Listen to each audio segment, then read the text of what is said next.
திரு ஆசீர்வாதம் உங்கள்கிட்ட தொடங்குற என்ன முக்கியமான அம்சங்கள் அப்படின்னு ஆட்சியில இருந்து பார்க்குறீங்க? இவையெல்லாம் பிரதமர் மோடிக்கு அல்லது ஆட்சிக்கு ஒரு முக்கியமான சாதனைகள்னு நாங்கள் பார்க்குறோன்னு பிஜேபி இதையெல்லாம் பார்க்குது.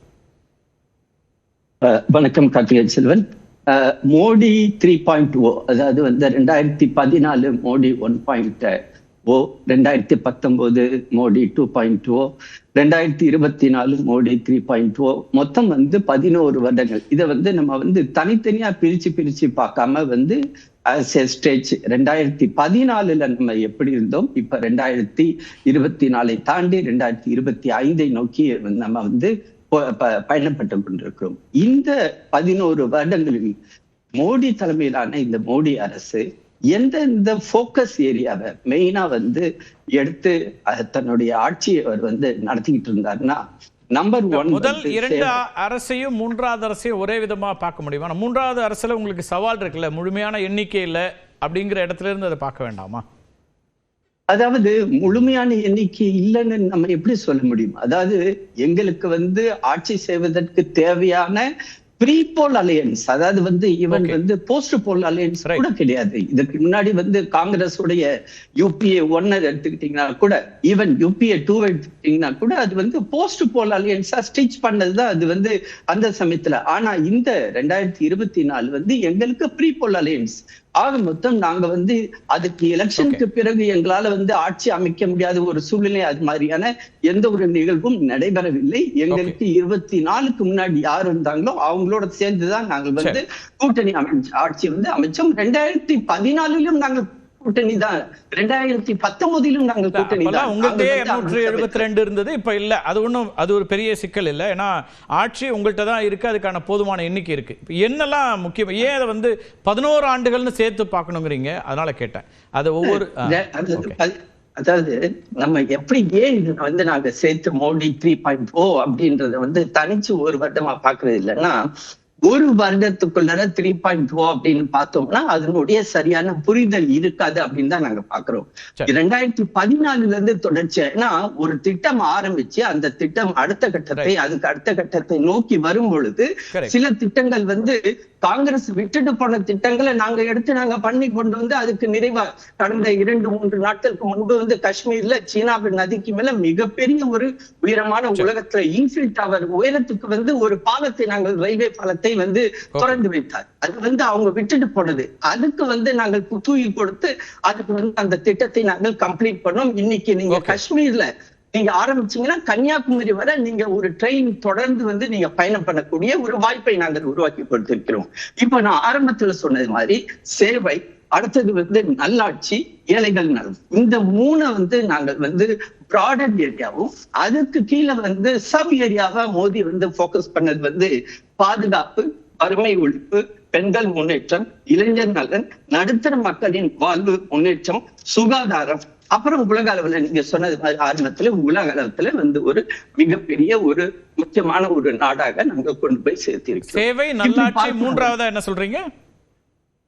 அதாவது சேவை, நல்லாட்சி, ஏழைகள் நலன், வறுமை ஒழிப்பு, வறுமை. இப்ப எனக்கு ஒரு 3 to 4 minutes, ஏன்னா this is my day, so எனக்கு நீங்க uninterrupted time கொடுத்தீங்கன்னா I will put forth my points. இப்போ வரைக்கும் அப்படிதான் டைம் கொடுத்திருக்கேன், பேசுங்க. ஓகே, இடையில கேள்வி கேட்காம பெட்டரா இருக்கும்.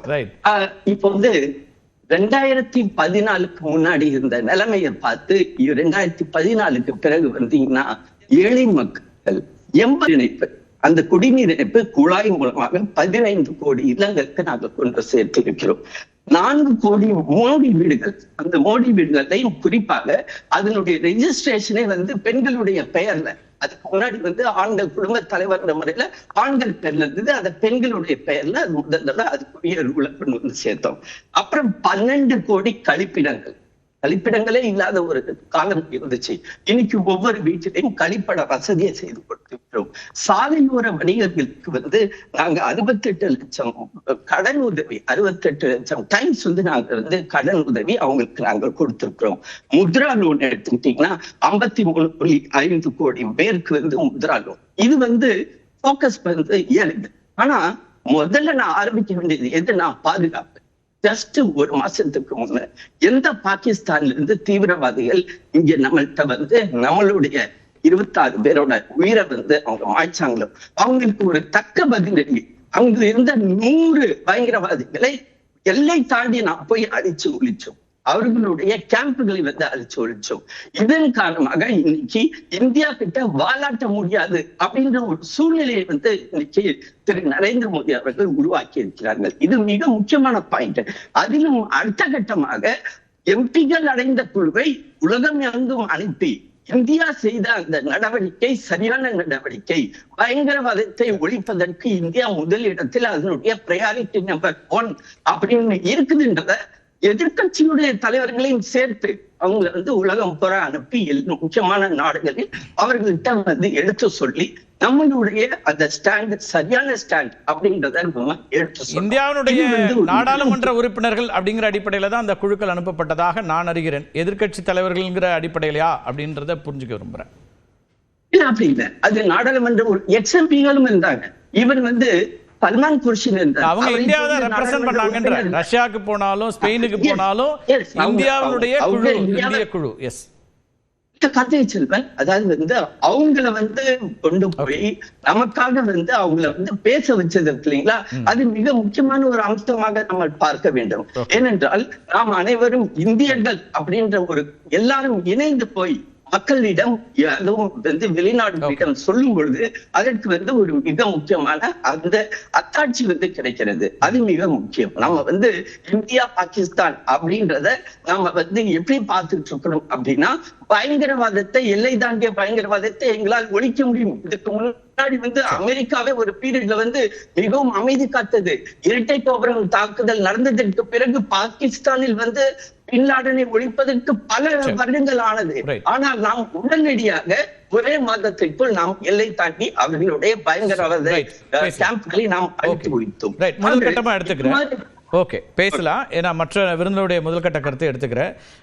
3.0 அப்படிங்கிறது, அதாவது 2 மேண்டேட் முடிஞ்சு 3வது மேண்டேட்டுக்கு மக்கள் வாக்களிச்சிருக்கிறாங்க. அதனால இதுவும் அதிகமாக கவனிக்கப்பட வேண்டியது. இந்த ஓராண்டு அப்படிங்கிறது ஸ்பெசிஃபிக்காக பேச வேண்டியதாகவும் இருக்கும். நம்ம பேசலாம். ஷானவாஸ், எப்படி பார்க்குறீங்க? நிறைய பட்டியல் கொடுத்தாரு. அதாவது சேவை, நல்லாட்சி, ஏழைகள் நலனில் தொடங்கி ஆப்ரேஷன் சிந்தூர் வரைக்கும் இன்னைக்கு வந்து உலக அளவில் இந்தியாவை தூக்கி நிறுத்தியிருக்கிறார் திரு மோடி அப்படின்றாரு. உலக அளவில் அவர் இந்தியாவை தூக்கி நிறுத்தியிருந்தால் இன்றைக்கு நாம் மிகப்பெரிய அளவுக்கு பயங்கரவாத தாக்குதலுக்கு உள்ளாகும் போது நாம் போய் இங்கிருந்து ஒரு குழுவை அனுப்பி நம்முடைய நிலைமையை சொல்ல வேண்டிய நிலையே வந்திருக்காது. அப்போ இன்றைக்கி நாம் மோடி ஆட்சியில் ஏறத்தாழ தனிமைப்படுத்தப்பட்டவர்களாக இருக்கிறோம். உலக அரங்கில் ஒரு மிகப்பெரிய பின்னடைவு நமக்கு ஏற்பட்டிருக்கிறது.